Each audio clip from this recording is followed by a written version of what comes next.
उन सब खगोलीय घटनाओं को चुटकियों में देख सकते हैं जिन्हें वास्तव में महीने, वर्ष अथवा करोड़ों वर्ष का समय लगता है।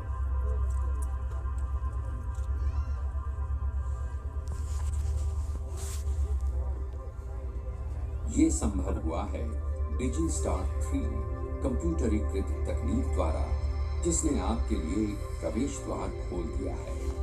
खगोल शास्त्र के ज्ञान का प्रवेश द्वार, उस ब्रह्मांड को जानने और समझने का प्रवेश द्वार जिसमें हम सब कहीं एक कोने में दुबके पड़े हैं। हम यहां ठीक से बैठ ही पाए थे कि सूर्य अस्ताचलगामी हो गया।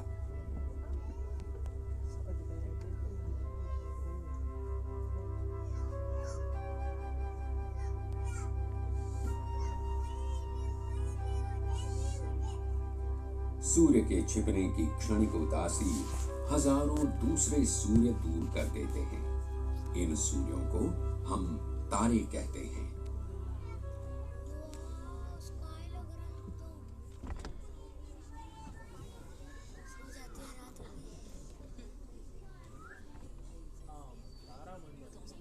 तारों को सरल रेखाओं से जोड़ने पर ये कंकाल स्वरूप आकृतियां उभरती हैं।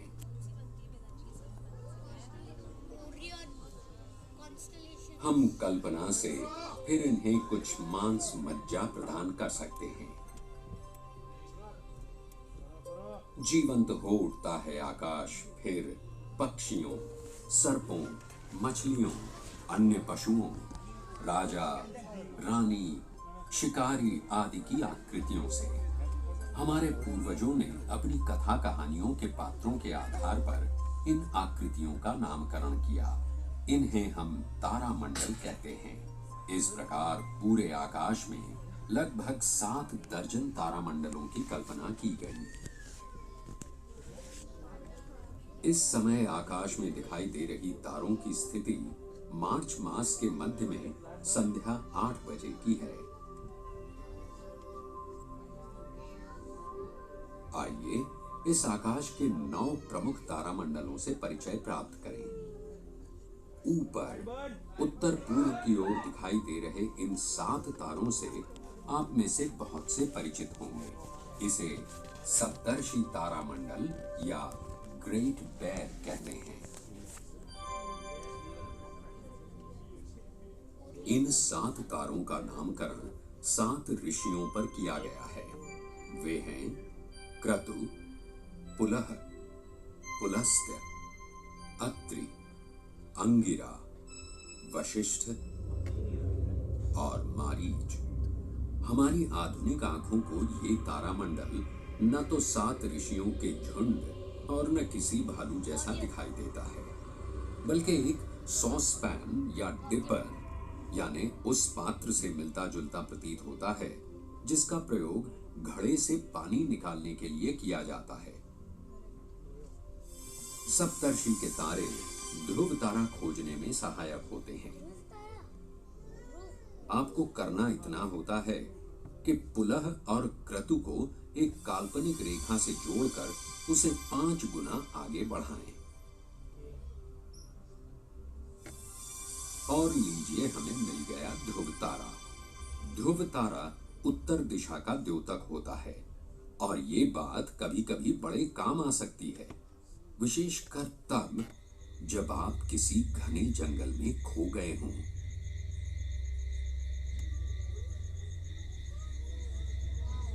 अंधियारा छाने लगा हो। हमें पता है कि हमारा घर जंगल के दक्षिण की तरफ है, पर अंधेरे में दिशाएं खोजें तो कैसे?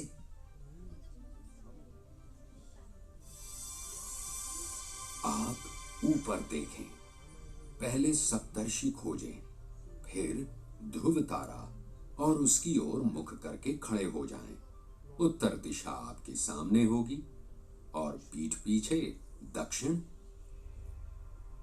सप्तर्षि के आकाश में न होने पर भी कुछ अन्य तारामंडलों की मदद से हम ध्रुव तारा खोज सकते हैं। उत्तर पश्चिम के आकाश में ये अंग्रेजी अक्षर W सरीखी थोड़ी टेढ़ी मेढ़ी आकृति कैसियोपिया या शर्मिष्ठा तारामंडल की है। W के इस कोण को ठीक आधा कर आगे बढ़ने पर हमें ध्रुव तारा मिल जाता है। ध्रुव तारे की एक अन्य उपयोगिता है। चलिए क्षितिज के ऊपर इसकी ऊंचाई नापते हैं। कुछ याद पड़ रहा है इस संख्या को देखकर?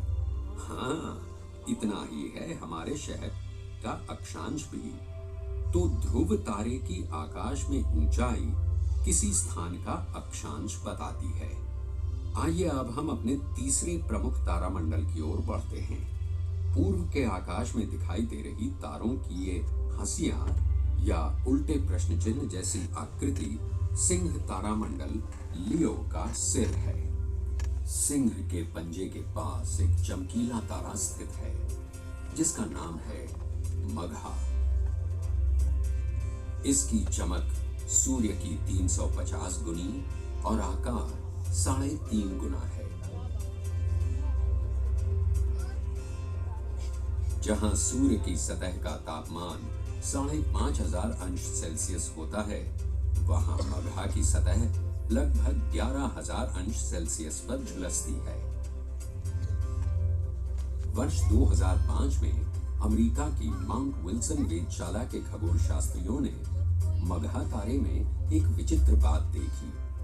ये तारा सूर्य की तुलना में बहुत तेजी से अपनी धुरी पर घूमता है, 155 गुना तेज। सूर्य जो काम 28 दिन में पूरा करता है, उसे उससे कहीं बड़ा ये तारा 4 घंटे से भी कम समय में कर डालता है।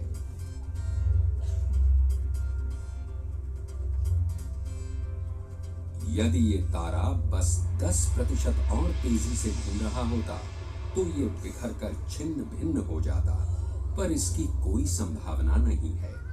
ऐसा होने का खगोल शास्त्रियों को कोई कारण नजर नहीं आता।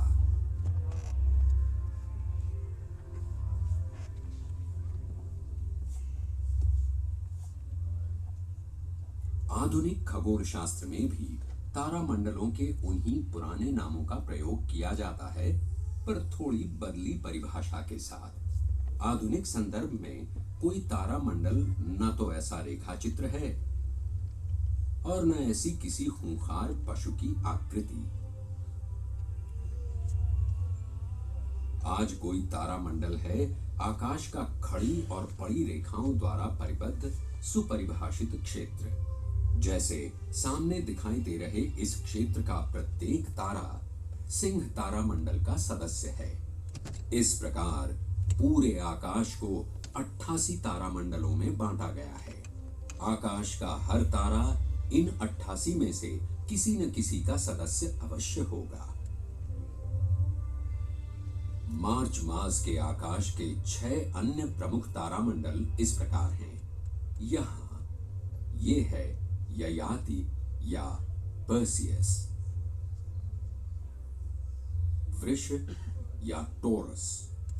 इसके पूर्व में सारथी या ओराइगा,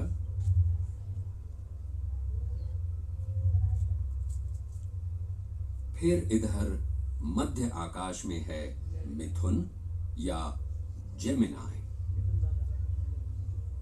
और दक्षिण में मृग या ओरायन, तथा बृहल्लुब्धक या कैनिस मेजर। वृष का ये तारा रोहिणी या एल्डेबरन एक लाल दैत्य तारा है। हमसे 60 प्रकाश वर्ष दूर ये तारा आकार में सूर्य से 45 गुना बड़ा है। इसका अर्थ हुआ इसके आयतन में 90,000 से अधिक सूर्य समा सकते हैं। यदि इसे उठाकर सूर्य के स्थान पर रख दें तो ये बुध ग्रह की दूरी के आधे तक फैल जाएगा और हमारे आकाश में इतना बड़ा दिखाई देगा।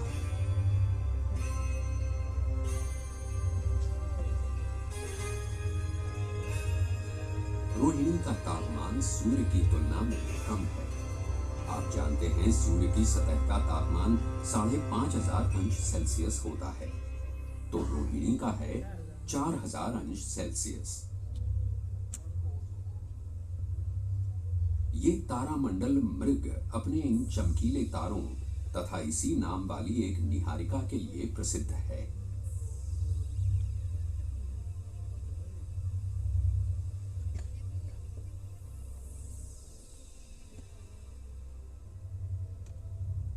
मृग के दक्षिण पूर्व में बृहल्लुब्ध तारामंडल में ये व्याध या सिरियस नाम का तारा आकाश का सबसे चमकीला तारा है।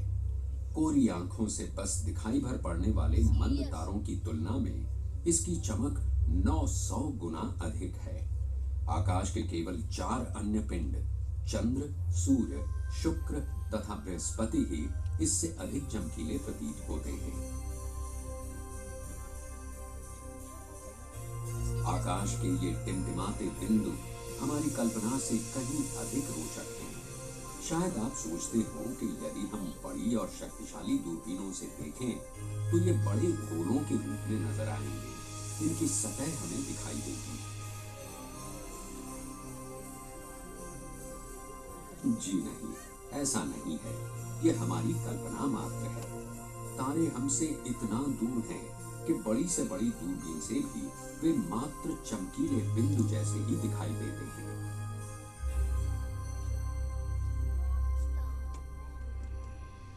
समय के बीतने के साथ तारे पूर्वी क्षितिज से पश्चिमी क्षितिज की ओर गति करते हैं। केवल एक तारा इस गति में भाग नहीं लेता प्रतीत होता है, वो है ध्रुव तारा। आकाश में उस दिशा में स्थित जिसमें घूमती पृथ्वी की अक्ष आयोजित है।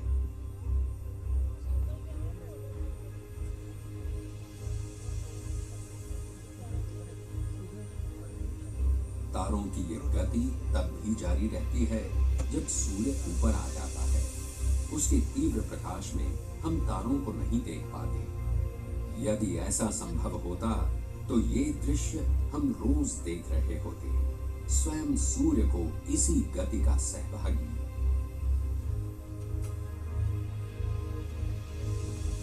तारों की इस गति का निरीक्षण करने पर हम पाते हैं कि उनके आकाशीय मार्ग एक दूसरे को काटते नहीं बल्कि समांतर चलते हैं। तारामंडलों की आकृतियां बरकरार रहती हैं।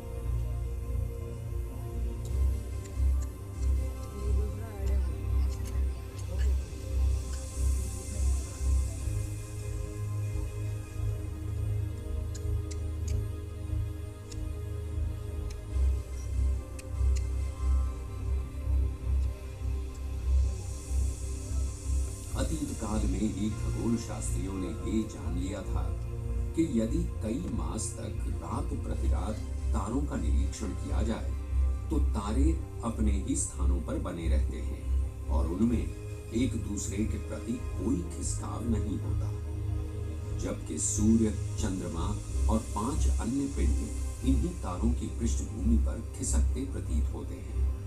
इन घुमक्कड़ पिंडों को ग्रह कहा गया। ये थे आरंभिक खगोल शास्त्र के 7 ग्रह: सूर्य, चंद्र, बुध, शुक्र, मंगल, बृहस्पति एवं शनि, जिनके नाम पर सप्ताह के 7 दिन जाने जाते हैं। आज हम सूर्य एवं चंद्र को ग्रह नहीं मानते। इनके बदले इस सूची में पृथ्वी, यूरेनस, नेपच्यून तथा प्लूटो जुड़ गए हैं। इस तरह कुल हो गए सौर मंडल के 9 ग्रह। जैसे जैसे हमारी दूरबीनों और प्रेक्षण तकनीक में सुधार हुआ, हमें प्लूटो के बाहर कुछ छोटे ग्रहों का पता चला है, परंतु प्रामाणिक सूची में अब भी सौर मंडल में 9 ही ग्रह हैं।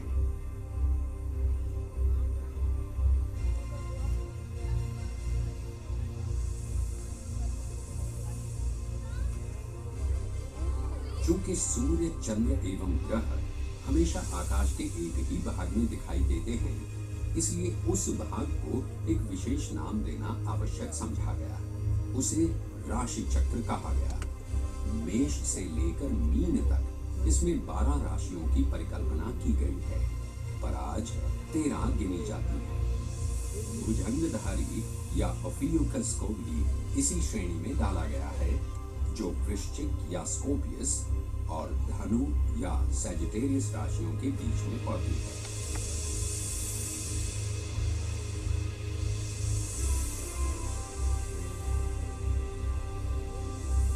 कृष्ण पक्ष की किसी अंधियारी रात को आकाश में एक छोर से दूसरे छोर तक प्रसरित ये चमकीला बादल सा दिखाई देता है। इसे आकाश गंगा या मिल्की वे कहते हैं। दूरबीन के आविष्कार के बाद ही हम जान पाए कि ये कोई साधारण बादल नहीं, तारों का एक विशाल समुदाय है। ये एक मंदाकिनी या गैलेक्सी है। यदि हम अपना सौरमंडल, अपनी आकाशगंगा छोड़कर बाहर निकल जाएं और फिर दूर से इसे देखें तो दृश्य कुछ ऐसा होगा।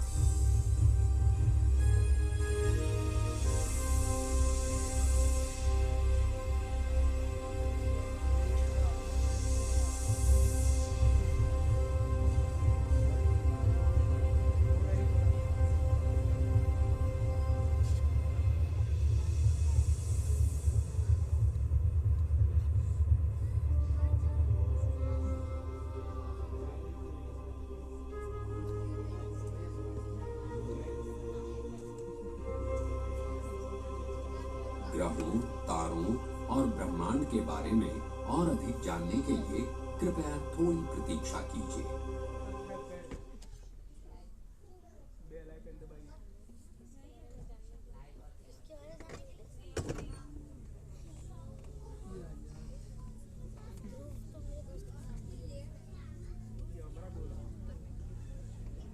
धरातल एवं ऊपर अंतरिक्ष में स्थापित विशाल दूरबीनें हमारे सामने ब्रह्मांड के नए विस्मयकारी दृश्य लाती रहती हैं। मानो हमें महाभारत के संजय की तरह कोई दिव्य दृष्टि मिल गई हो।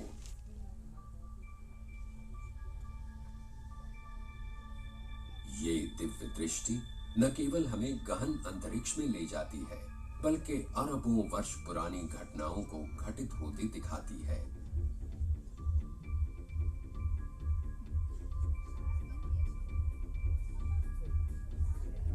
आइए ब्रह्मांड के आदि क्षणों से लेकर अब तक के विकास और उसके कुछ रहस्यों से परिचय प्राप्त करें।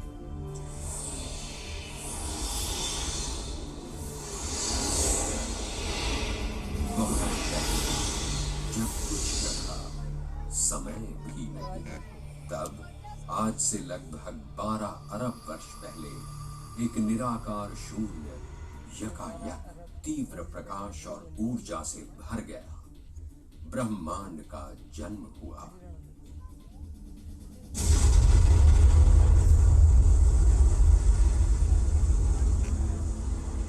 ये क्यों और कैसे हुआ, ये एक गूढ़ रहस्य है जिसे संभवतः केवल विज्ञान द्वारा सुलझाया नहीं जा सकता।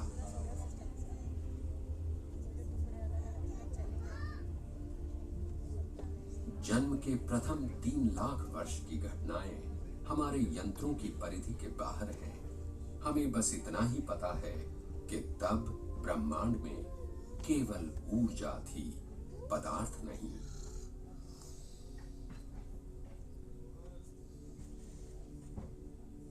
जैसे जैसे ये आग का गोला ठंडा हुआ, इसमें हाइड्रोजन और हीलियम नाम के 2 हल्के तत्व उत्पन्न हुए। आग के गोले का दिक्काल और स्वरूप बदलता रहा। ये वो समय है जब मानव निर्मित उपकरणों द्वारा पता चलने लगता है कि क्या हो रहा है।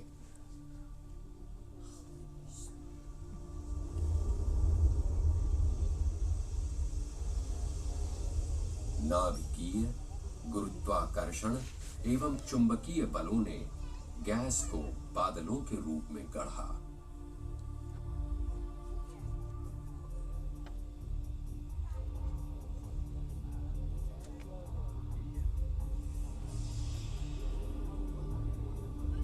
बादल संकुचित होकर तारे बन गए।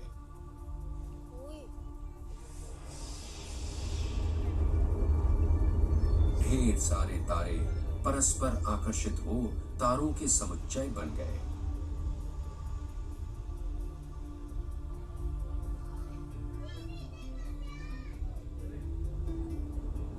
ये तारे आदि सूर्य हैं। वे पुरातन कारखाने जिनमें उन पदार्थों का निर्माण हुआ जिनसे हमारे आधुनिक जगत और स्वयं हमारी रचना हुई।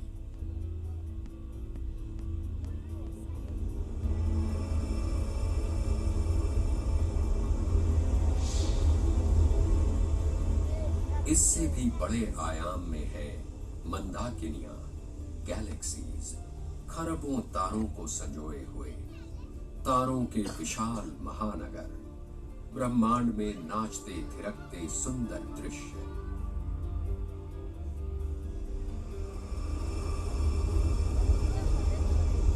गुरुत्वाकर्षण के प्रभाव से परस्पर निकट आकर मंदाकिनियां विशाल समुदायों का निर्माण करती हैं।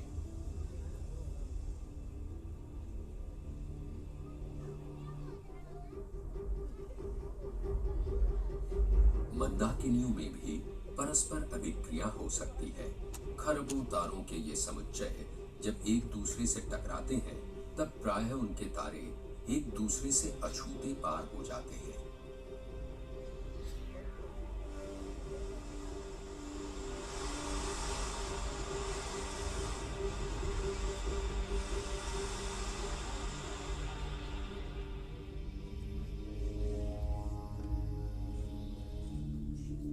ये है नरतुरंग अ या सेंटोरस ए, एक विशाल गोलाकार मंदाकिनी जिसने एक सर्पिलाकार मंदाकिनी का भक्षण कर लिया है।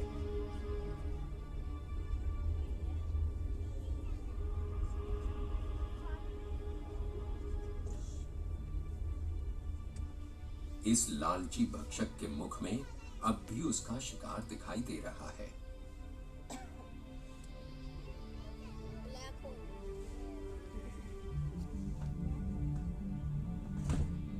2 अरब प्रकाश वर्ष प्रति मिनट की प्रचंड गति से चलते हुए हम स्वयं अपनी मंदाकिनी आकाशगंगा के पास आ गए हैं। वो छोटी धुंधली आकृति देवयानी मंदाकिनी है। ये वो दूरस्थ पिंड है जिसे पृथ्वी से कोरी आंखों से देखा जा सकता है। 3 लाख किलोमीटर प्रति सेकंड की तीव्र गति से चलने के बावजूद इसके प्रकाश को हम तक पहुंचने में 22 लाख वर्ष लग जाते हैं।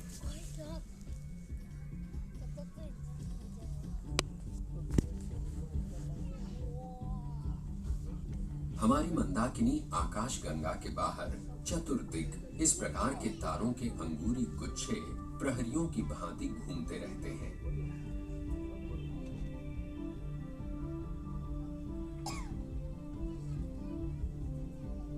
इनकी संख्या लगभग 100 है। इन गुच्छों में 10,000 से लेकर कई लाख तक सूर्य निवास करते हैं। लगभग 10 से 12 अरब वर्ष की उम्र पार कर चुके ये तारे लगभग उतने ही प्रौढ़ हैं जितना कि हमारा ब्रह्मांड।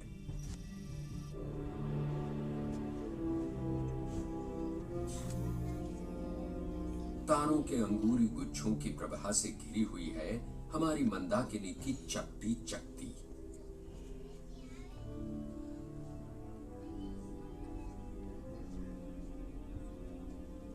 पृथ्वी से हम इस चकती का केवल भीतरी पार्श्व दृश्य ही देख पाते हैं, पर यहां अंतरिक्ष से हम इसके वास्तविक स्वरूप को देख रहे हैं।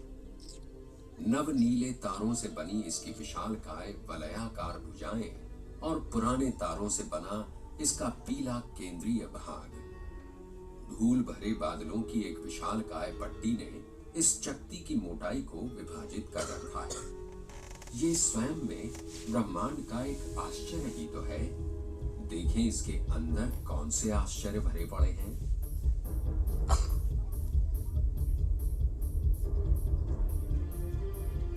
ये विशाल काले आणविक बादल मृत्यु प्राप्त तारों से उत्सर्जित अवशिष्ट पदार्थ हैं, एक धरातीत रंगमंच की बदलती दृश्यावली।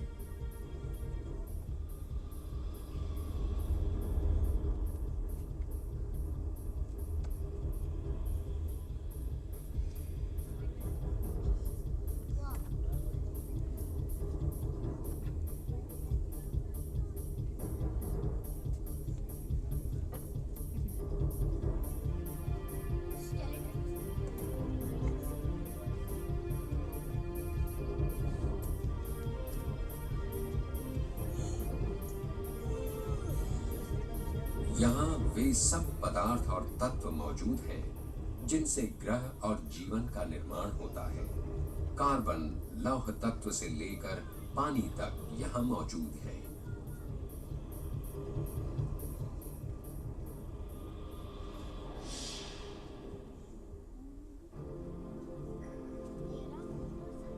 अपने केंद्र की आयनिक भट्टियों में तारे भारी तत्वों का निर्माण करते हैं।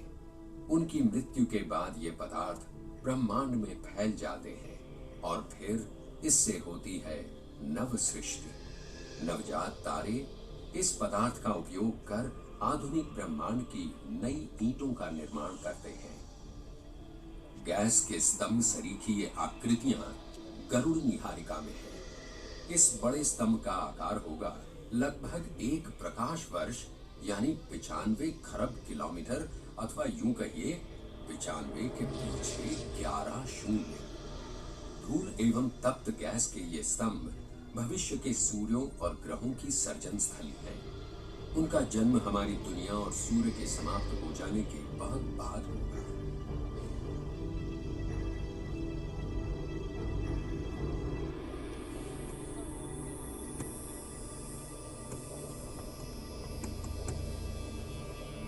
पृथ्वी से आसानी से आकाश में दिखाई देने वाली ये है मृग निहारिका। ये हमारी मंदाकिनी में ही स्थित हमारे समीप की तारों की पौधशाला या नर्सरी है। इस विशालकाय बादल के गर्भ में नवजात तारे और तारों के भ्रूण स्थित हैं।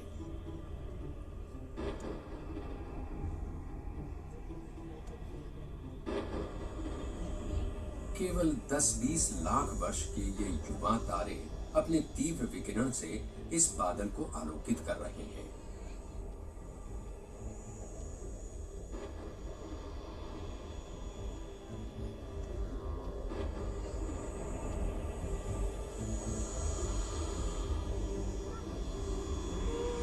हबल अंतरिक्ष दूरबीन द्वारा इन बादलों को भेद कर तारों के जन्म की प्रक्रिया को देखना संभव हुआ है।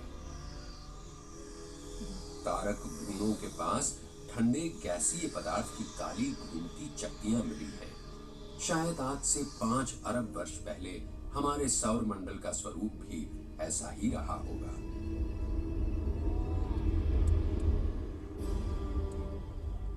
मिलिए एटा कैरिना से, एक मरणासन्न तारा जो सूर्य से 150 गुना भारी और 40 लाख गुना अधिक चमकीला है। इसके अंदरूनी विस्फोटों ने इसे चीर कर रख दिया है। नाइट्रोजन, कार्बन, ऑक्सीजन तथा अन्य दूसरे तत्वों का गुबार इससे निकलकर ब्रह्मांड में विलीन हो रहा है। इस तारे को एक भारी भरकम न्यूक्लियर टाइम बम समझना चाहिए जो कभी भी फट सकता है। ऐसे विस्फोटों को सुपरनोवा कहते हैं। महादानवाकार तारों की मृत्यु सुपरनोवा विस्फोट के रूप में होती है। कुछ ही क्षणों में तारा इतना चमकीला हो जाता है कि अरबों तारों वाली मंदाकिनी इसके सामने फीकी पड़ जाती है। विस्फोट के दौरान तारे की बाहरी परतें अंतरिक्ष में बिखर जाती हैं। बस बचता है तारे का सघन केंद्रीय भाग। वो सिकुड़कर तेजी से घूमती छोटी सी गेंद की आकृति ले लेता है, जिसका आकार बस कुछ किलोमीटर का रह जाता है।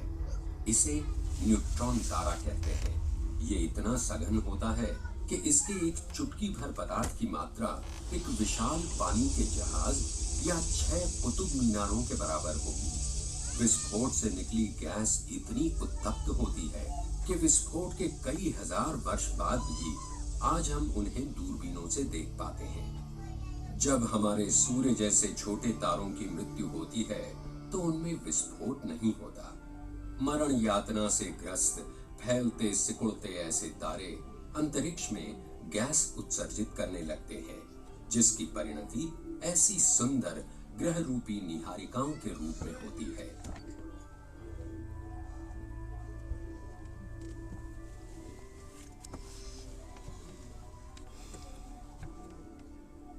आज से लगभग 5 अरब वर्ष बाद यही होगा हमारे सूर्य का भविष्य। पृथ्वी तथा अन्य ग्रह इस बादल के भीतर ठंडी बर्फ से लिपटी अंधियारी गेंदों में परिणत हो जाएंगे। ब्रह्मांड के आदि विस्फोट से यात्रा शुरू कर 12 अरब वर्ष बाद आज हम अपने घर के बहुत समीप सौर मंडल की छांव में आ गए हैं। सूर्य एक साधारण चमक वाला तारा मात्र है। प्लूटो या यम एवं इसका एकमात्र चंद्रमा कैरन हमारे सौरमंडल के बाहरी प्रहरी की तरह है। छोटा सा ये पथरीला ग्रह बर्फ की घनी परतों से लिपटा हुआ है। फिर आता है नेपच्यून या वरुण, हमारी पृथ्वी के मुकाबले में सूर्य से 30 गुना अधिक दूर। ये ग्रह व्यास में पृथ्वी से 4 गुना बड़ा है।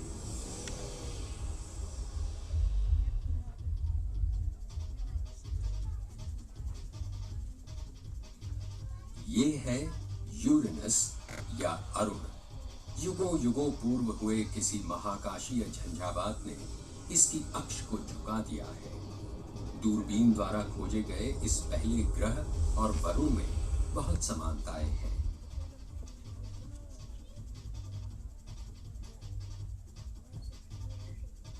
वलयों का सम्राट शनि हाइड्रोजन, मीथेन तथा अमोनिया से बनी विशालकाय गेंद सौर मंडल का दूसरा बड़ा ग्रह हमारी तुलना में सूर्य से 10 गुना अधिक दूरी पर। वलय तो 3 अन्य ग्रहों के पास भी है, पर शनि के वलयों की बात ही अलग है।